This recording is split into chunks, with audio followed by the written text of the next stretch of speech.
समस्त को मोर प्रणाम। मु दीपा मुद्रा मोर ए क्लास को समस्त को स्वागत। आज टॉपिक होची विक्रम उर्वशीयम। एही नाटकर संक्षिप्त कथा एवं पात्र परिचय विषय रे जानिबा।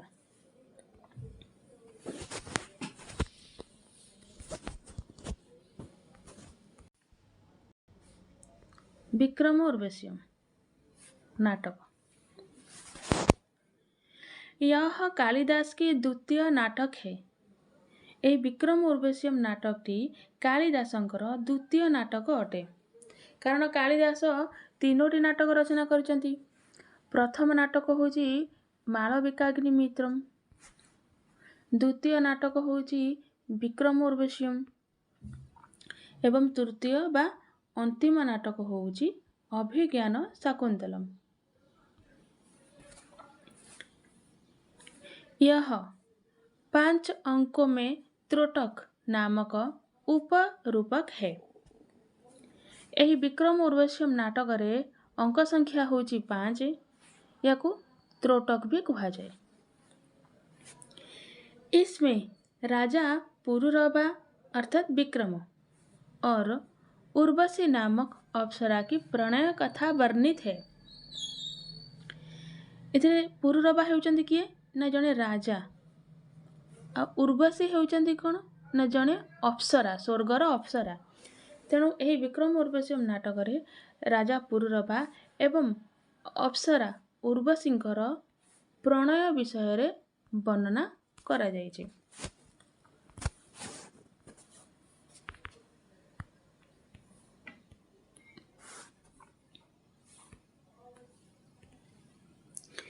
एबे 5टी अंकरे कौन कौन सब वर्णना कराई से विषय रे जानिबा।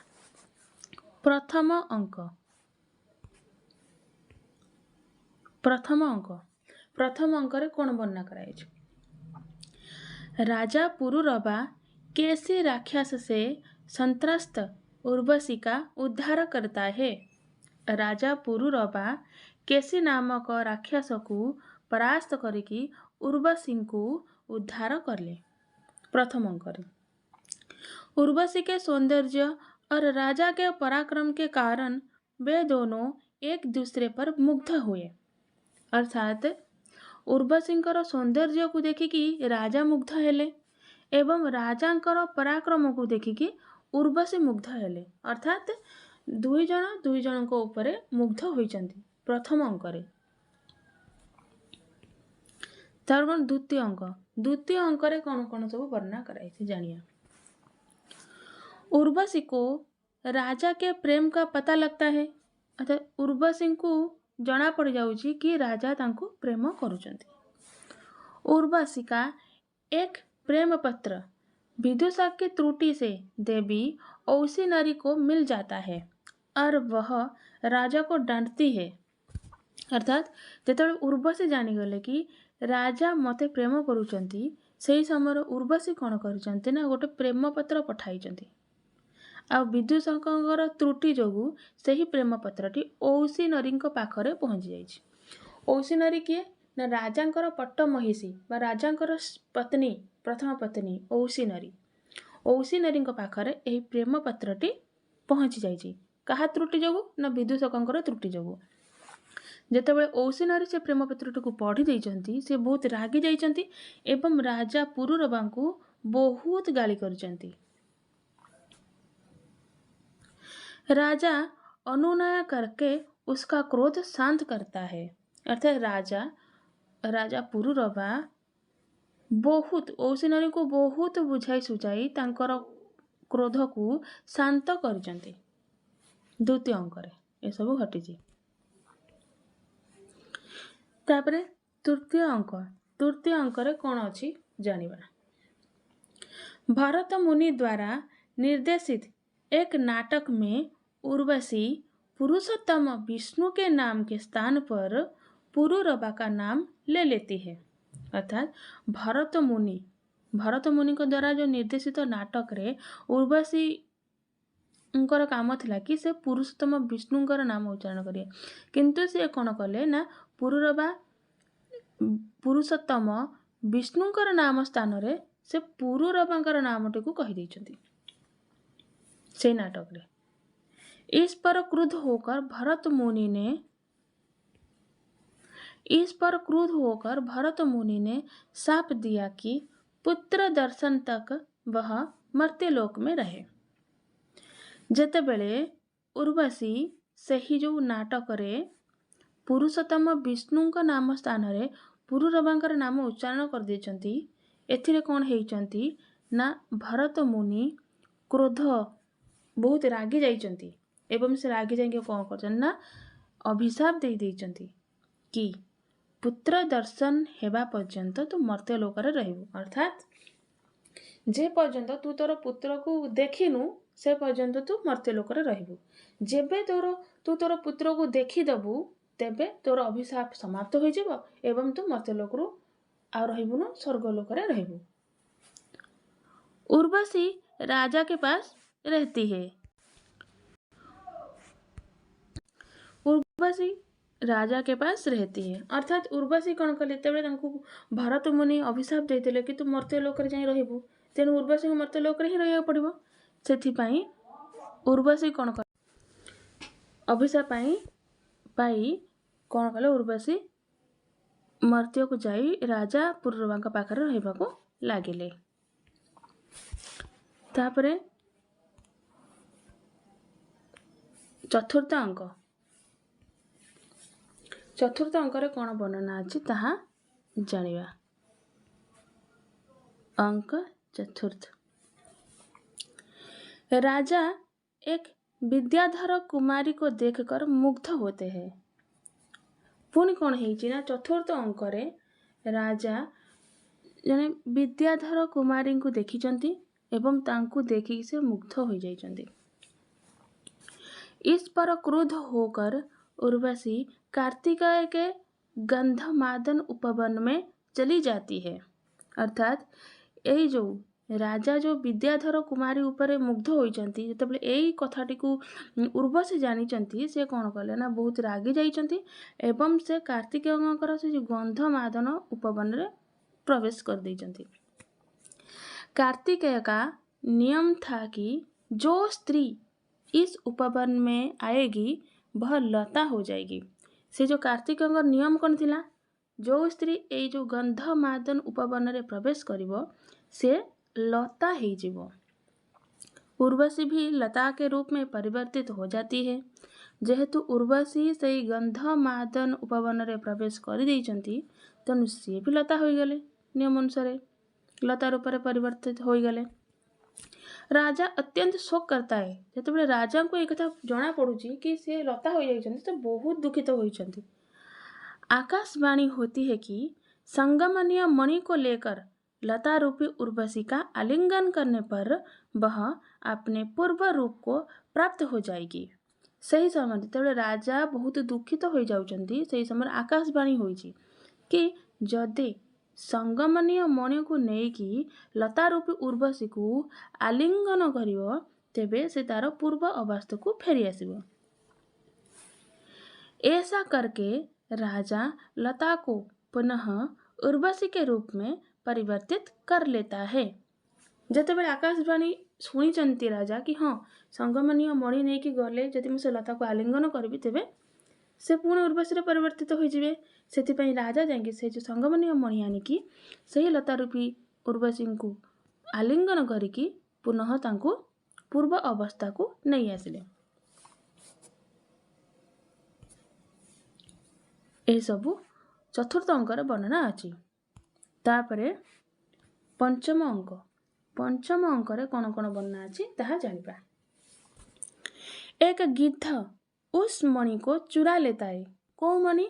से जो संगमनीय मणि। से संगमनीय मणि को एक गिद्ध कौन कले ना चोरई के नहीं गले। एक अज्ञात व्यक्ति के बाण से वह गिद्ध मारा जाता है। गोटे अज्ञात व्यक्ति जेतु बाण ताको विद्ध करिचंती बाण मारिचंती सेठी से गिद्ध कौन होइचंती ना मरी जाइचंती। गोटे अज्ञात व्यक्तिर बाण द्वारा से गिद्धटी कौन हैला ना मरी गले। उस बाण पर पुररबा का पुत्र आयुष लिखा था। से बाण रे कौन लिखा थिला? पुररबा पुत्र आयुष। उर्वशी ने अपने पुत्र को जानबूझकर च्यवन ऋषि के आश्रम में छिपा रखा था। उर्वशी कौन करथिले ना निजर पुत्र को जानी सुनी च्यवन ऋषि आश्रम रे लुचेईकी रखिथिले। काहेकि ना कारण तांको पूर्वर भरत मुनि अभिशाप देइचंती कि पुत्र दर्शन हेबा पर्यंत तू मर्त्य लोक रहबू, आ जेबे तू तोर पुत्र को देखिदेबू सेबे तोर अभिशाप शेष हो जिवो, तुम स्वर्ग लोक आसी रहबू। सेथिपाई कि किंतु उर्वशी तो चाहू नथिले ना कि से पुररबा को छाड़ी जाया पाई। सेथिपाई से कौन करथिले ना कि निजर पुत्र को च्यवन ऋषि आश्रम रे छुपेईकी रखिथिले कि मोर पुत्र दर्शन हेब नहीं कि मो पुररबा को छाड़ी जीवी नहीं, सेथिपाई छुपेईकी रखिथिले। पुत्र दर्शन होते ही उर्वशी को पुनः स्वर्ग जाने की आदेश से वह बहुत दुखित थी। अर्थात पुत्र दर्शन हो गले उर्वशी को पुणी थे स्वर्ग को जीवाक पड़िबो बोली से बहुत दुखित थिले, सेथिपाई छुपेईकी रखिथिले। इसी समय नारद इंद्रलोक से आते हैं। यही समय रे नारद कौन कले ना इंद्रलोक रु आसिछंती और सूचित करते हैं कि इंद्र को युद्ध में पुररबा की सहायता अपेक्षित है। अर्थात नारद कौन करचंती ना इंद्रलोक रु आसिछंती बा इंद्रंकर दूत भाव रे आसिछंती एवं से कहउछंती कि इंद्रंकर युद्ध रे पुररबांकर सहायता दरकार। अतः इंद्र ने कृपा की है कि उर्वशी अब सदा पुररबा के पास रहेगी।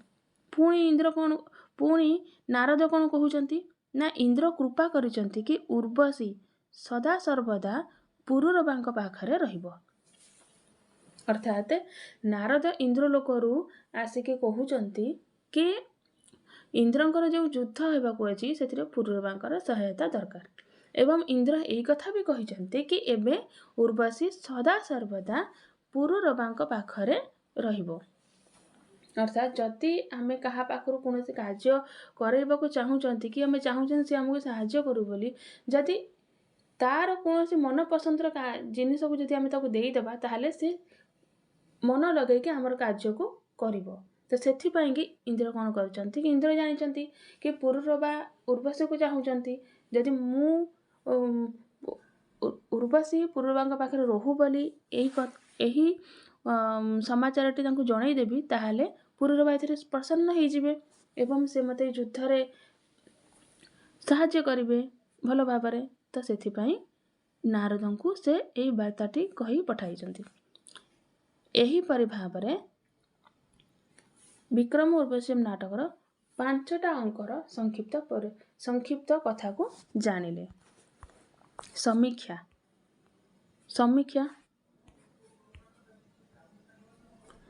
पुररबा और उर्वशी की कथा ऋग्वेद, यजुर्वेद, शतपथ ब्राह्मण, विष्णु पुराण, मत्स्य पुराण और महाभारत आदि में मिलती है।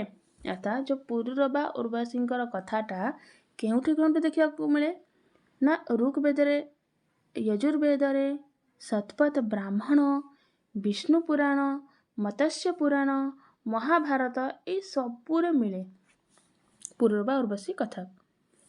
कालिदास ने वैदिक आख्यान को नवीन रूप दिया है और इसमें कई नई बातें जोड़ी है। कालिदास कौन करचंती कि ए जो वैदिक आख्यान को नवीन रूप टिके देइचंती सेथिरे बहुत नुआ कथा को जोड़ीचंती के कालिदास। जैसे यदि एग्जाम्पल दबा कौन नुआ कथा जोड़ीचंती ना भरत मुनि का उर्वशी को मर्त्य लोक में जाने का शाप। अर्थात जो भरत मुनि अभिशाप देले कि उर्वशी मर्त्य लोक को जीव, तो एटा कालिदासंकर गोटे नुआ कालिदास एटा को नवीन भाव जोड़ीचंती ए कथा रे। आउ कौन ना कार्तिकेय का नियम की उसके उपवन में आने वाली स्त्री लता हो जाएगी। ये जो कार्तिकंकर जो नियम थिला कि तांको उपवन रे जे प्रवेश करिवो, जो स्त्री लोक प्रवेश करिवे तेबे से लता हो जिवे। तेनु एई कथाटा भी कालिदास निजे नुआ कर जोड़ी। उर्वशी आउ कौन ना उर्वशी का लता बनना और पुरुरवा का विलाप, एटा भी माने उर्वशी जो लता हो गले और पुरुरवा जो विलाप कले यही सबू भी कालिदास माने नुआ कथा को से जोड़ी से जो कथारे। सारा पंचम अंक नवीन है, अर्थात जो आम पांचटा अंक पढ़िले जो लास्ट पंचम अंक पढ़िले ये संपूर्ण भाव नवीन अटे।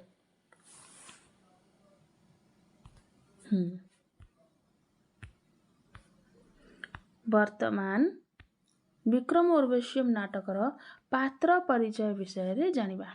केउं केउं पात्र अछंती तांकर परिचय कोन आमे जानिबा। प्रथमे आमे पुरुष पात्र विषय जानिबा।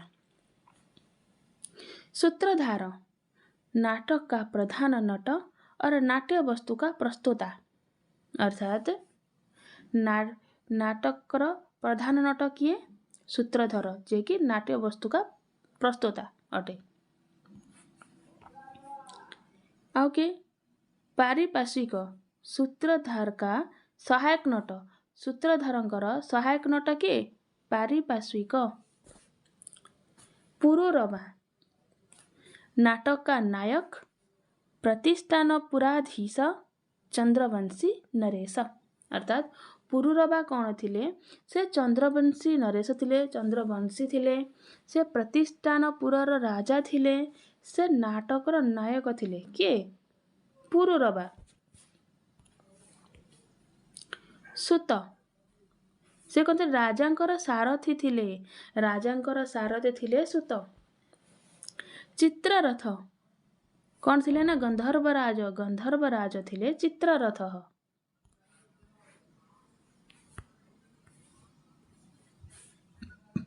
माणवक राजा का नर्म सखा विदूषक, अर्थात माणवक कौन थिले से विदूषक थिले बा विक्रम उर्वशी नाटकर विदूषक थिले माणवक एवं से राजांकर परम मित्र थिले बा सखा थिले। पेलव भरत मुनि का शिष्य जने ब्रह्मचारी थिले। पेलव जने ब्रह्मचारी थिले जे कि भरत मुनिकर शिष्य थिले। गालव भरत मुनि का दूसरा शिष्य ब्रह्मचारी, ये जो गालव ये भी जने ब्रह्मचारी थिले, ये भरत मुनिकर दूसरा शिष्य थिले। अर्थात भरत मुनिकर शिष्य थिले पेलव, गालव, ये दुई जन भरत मुनिकर शिष्य थिले और ब्रह्मचारी अटंती। लातव्य राजा का कंचुकी, राजांकर कंचुकी किए थिले लातव्य। बेधक हेउचंदी किए किरात। कुमार आयु बा आयुष पुरुरवा उर्वशी का पुत्र, अर्थात पुरुरवा और उर्वशींकर पुत्र हेउचंदी कुमार आयु बा आयुष। नारद लोकविख्यात देवर्षि, नारद कौन थिले ना लोकविख्यात देवर्षि थिले, लोकविख्यात देवर्षि थिले नारद। वर्तमान आमे स्त्री पात्र विषय जानिबा। रंभा स्वर्ग की अप्सरा, स्वर्गर अप्सरा थिले रंभा। सहजन्या स्वर्ग की अप्सरा, स्वर्गर अप्सरा थिले सहजन्या। मेनका स्वर्ग की अप्सरा, स्वर्गर अप्सरा थिले मेनका। अर्थात स्वर्ग रंभा भी जने अप्सरा थिले, सहजन्य भी जने स्वर्गर अप्सरा थिले, मेनका भी जने स्वर्गर अप्सरा थिले। चित्रलेखा अप्सरा माने चित्रलेखा भी जने अप्सरा थिले, उर्वशी की अंतरंग सखी, अर्थात उर्वशींकर अंतरंग सखी थिले चित्रलेखा आउ से जने अप्सरा थिले। उर्वशी श्रेष्ठ देवांगना, पुरुरवा की प्रेयसी, नाटक की नायिका, अर्थात नाटकर नायिका थिले उर्वशी, से पुरुरवांकर प्रेयसी बा प्रेमी थिले, से श्रेष्ठ देवांगना थिले के उर्वशी। चेटी दासी, अर्थात दासी थिले किए ना चेटी। औसी नरी राजा की पट्टरानी, काशी राजपुत्री, अर्थात काशी राजपुत्री थिले किए औसी नरी, आउ औसी नरी राजा पुरुरवांकर पट्टरानी थिले, राजा पुरुरवांकर पट्टरानी थिले औसी नरी।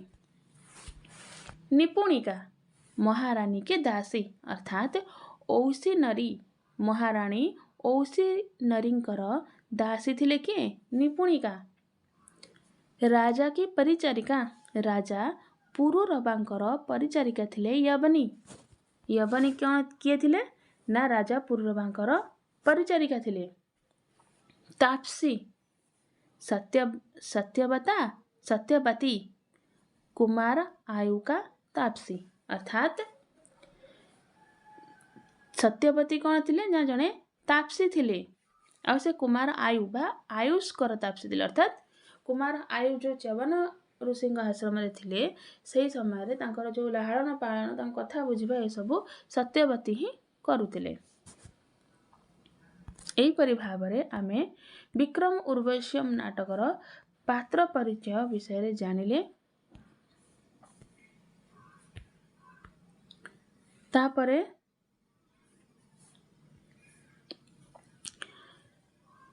कुछ प्रश्न अछि कौन प्रथम अंक के पात्र लिखो अर्थात आमे पूर्वरु जो पात्र परिचय विषय जानिले तो जो 5टा अंक अछि 5टा अंक रे केउ को पात्रंकर चरित्र देखिबा को मिले से विषय रे आमे जानिबा। अर्थात प्रश्न कौन अछि ना प्रथम अंक की पात्र लिखो अर्थात प्रथम अंक रे केउ को पात्र अछंती तांको ना गुड़िक लिखिबा। उत्तर कौन प्रथम अंक रे सूत्रधार नटी राजा रंभा राजा के पुरुरबा और रंभा सूत सहजन्या मेनका चित्रलेखा उर्वशी चित्ररथ एही मानकर चरित्र प्रथम अंक रे देखिबा को मिले। तापरे कौन प्रश्न द्वितीय प्रश्न कौन द्वितीय अंक के पात्र लिखो द्वितीय अंक रे केउ को पात्र देखिबा को मिले कौन उत्तर होची कौन विदूषक चेटी राजा चित्रलेखा उर्वशी रंभा औसी नरी देवी एही समस्तंकर चरित्र द्वितीय अंक रे देखिबा को मिले। तापरे कौन प्रश्न कौन तृतीय अंक के पात्र तृतीय अंक रे केउ को पात्र देखिबा को मिले किए भरत मुनि के 2 शिष्य भरत मुनिकर 2टी शिष्य किए गालव पेलव ए भरत मुनिकर 2टी शिष्य गालव पेलवंकर चरित्र देखिबा को मिले। तृतीय अंक रे कंचुकींकर चरित्र देखिबा को मिले राजा पुरुरबा विदूषक उर्वशी चित्रलेखा औसी नरी देवी चेटी एही समस्तंकर एही सब पात्र मानकर चरित्र तृतीय अंक रे देखिबा को मिले। तापर प्रश्न होची कोन चतुर्थ अंक के पात्र लिखो अर्थात चतुर्थ अंक रे केउ को पात्रंकर चरित्र देखिबा को मिले कोन उत्तर होची कि सहजन्या चित्रलेखा राजा पुरुरबा उर्वशी एही समस्तंकर चरित्र चतुर्थ अंक रे देखिबा को मिले। तापर होची कोन पंचम अंक